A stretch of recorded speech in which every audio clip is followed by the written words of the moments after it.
Bon, je surveille parce que j'ai un gâteau au four et j'en profite pour vous souhaiter la bienvenue sur la chaîne Quand Margot pâtisse. Aujourd'hui, vous l'avez vu dans le titre, une recette de pain cocotte. Je vous la propose au Thermomix parce que vous avez été nombreux à me demander des recettes avec le fameux TM6, mais pas d'inquiétude. Si vous n'en avez pas, vous pourrez faire la recette sans. Si vous n'êtes pas abonné à la chaîne, il suffit de cliquer donc, sur le petit icône pour pouvoir donc, me suivre et pensez à activer la petite cloche, comme ça dès que je publie une nouvelle recette ou une vidéo, vous êtes averti, vous avez une notification. Je vous laisse tout de suite découvrir cette nouvelle vidéo. Le pain cocotte. Donc je suis la recette de Cookie Dough. Pour ceux qui connaissent le Thermomix, il suffit simplement de suivre les étapes. Donc il faut verser 300 g d'eau, puis de la levure fraîche, 15 g. Si vous n'avez pas de levure fraîche, vous pouvez y mettre de la levure déshydratée.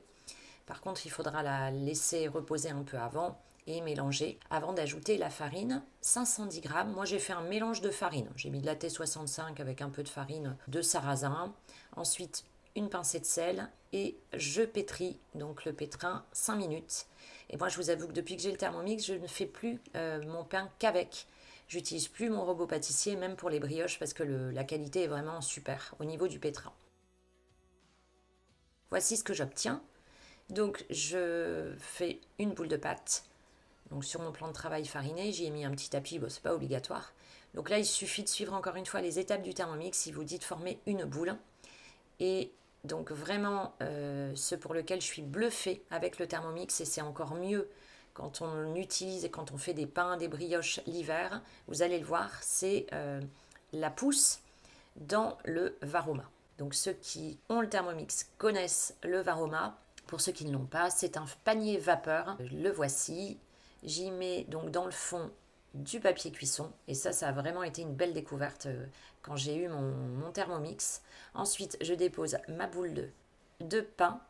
Donc là, ils disent de poser, mettre un torchon, beurrer une cocotte. Bon, là, je continue de regarder la recette pour m'aider pour la suite. Mais en fait, moi, ce que je vais faire, c'est que je vais poser mon panier vapeur au-dessus de mon bol. Je vous montre le mode fermentation. Donc le mode fermentation, après on le règle comme on veut sur le Thermomix. Donc pour ceux qui n'ont pas de Thermomix, vous pouvez le faire aussi dans le four. Vous mettez un bol d'eau chaude dans le four et vous laissez votre pain pousser. Et donc il préconise, pour ne pas oxyder les lames, de mettre un peu de jus de citron. Donc je mets de l'eau dans le bol de mon Thermomix. J'ajoute un peu de jus de citron et ensuite j'active en mode fermentation en n'oubliant pas de mettre le couvercle pour pas que le pain croûte, enfin la pâte. Et donc c'est parti pour 37 degrés pour 1 heure. Bon, et voici le résultat après 1 heure. Donc c'est vraiment bluffant. Quand on n'arrive pas à faire pousser ses pâtes, surtout l'hiver, c'est vraiment la super méthode. Ensuite, je forme à nouveau une boule. Bon, là, je forme tout simplement mon pain. Donc, vous pouvez le faire de la forme que vous souhaitez. On voit que la levure a bien travaillé. On a des petites bulles.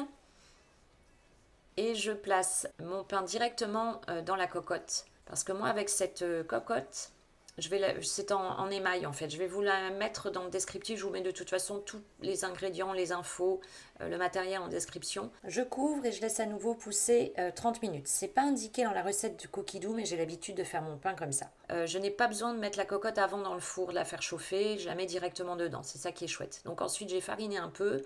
Je n'ai plus ma lame pour grigner le pain. Donc tant pis, je le fais avec un couteau qui coupe bien normalement, mais c'est vrai que c'est pas forcément l'idéal. Et je place ma cocotte, donc je mets le couvercle, dans mon four que j'ai déjà préchauffé à 240 degrés pour 25 minutes. Attention, la durée va varier en fonction de la cocotte que vous utilisez, en fonction de sa composition.